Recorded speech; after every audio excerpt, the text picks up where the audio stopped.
Stay on him, I told Ethan, and dodged across the street. If I could make headway, I could cut him off before he dodged into the alley again. "Curb hats!" A man stepped in front of me from out of nowhere, wearing a column of stacked baseball caps on his head, a dozen more hanging from his fingers. "You need a Cubs hat?" He was enormous, a red and blue-clad wall of a man.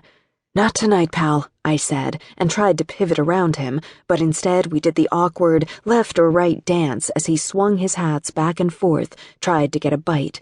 I finally managed to slip around him, but the effort had slowed me down. The vampire darted across the street and into the shadows under the tracks again. I hit the shadows only seconds before Ethan, and nearly too late to hear the engine race. The driver's door still open, a beat-up Trans Am barreled toward us. The door slammed, the vampire's face shadowed in the vehicle, but I could see and sense perfectly well the handgun that pointed out the window. I moved with only instinct and without thought. "Move!" I told Ethan, and turned in front of him, pushing him to the ground as the shot rang out, the sound slapping off brick and concrete and steel. Tires squealed as the car jerked forward, turned onto the street, and screamed into the night. I rolled off Ethan. "Are you all right?" "I'm fine," he said testily. "You stepped in front of me."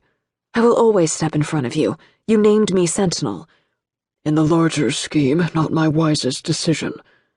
I wasn't going to argue with that admission of fallibility, even if I disagreed with the sentiment. "You can't take it back now. I'm finally getting good at it." "Jesus, Merritt." "What? Are you hurt?" I didn't see blood, so I looked around, then back at Ethan. "Is he back?" "No," he said with silvering eyes that shone in the dark. "You've been shot." "No, I haven't." I glanced down at my arm, saw the crimson rivulets that flowed down my arm and now pooled into my open palm. Adrenaline faded, and I felt the spear of fire that lanced through my biceps. "Damn it," I said, my vision dimming at the edges. The world began to spin, but I gritted my teeth. I was a goddamn vampire, and I was absolutely not going to pass out, not after chasing a murderer and taking a bullet for my master. "It looks like I took another bullet for you," I said. Ethan grunted, ripped off the bottom hem of his shirt, and pulled a handkerchief from his pocket.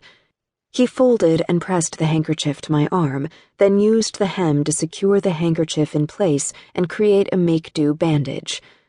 "Ow," I said, when he secured it a little more snugly than he should have. Fast healing was one of our better biological advantages, but we still felt pain, and this hurt like a son of a bitch. "You did that on purpose," I said as he tucked the ends of the fabric into place. "You did that on purpose. It's your fault you got shot." "Technically, it's the vampire's fault, and I'd still rather be shot than listen to Luke harangue me because I let you get shot." Ethan just growled.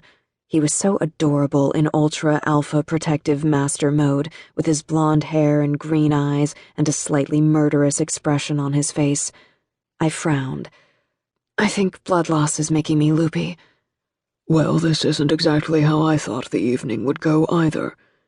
The bandage assembled, he sat back on his heels, brushed the hair from my face. "Could you try not to get shot again? I believe this is your third time." "Fourth," I said, wincing as pain waved across my arm. "And I promise to try not to get shot again, because it really does hurt." He leaned forward, pressed a soft kiss to my lips. "Steady on, my brave sentinel." Brave, and slightly bullet-ridden. Ethan grabbed water and aspirin from a corner store, which he administered as well as any experienced nurse. We waited until my dizziness had passed, then we walked back toward the alley.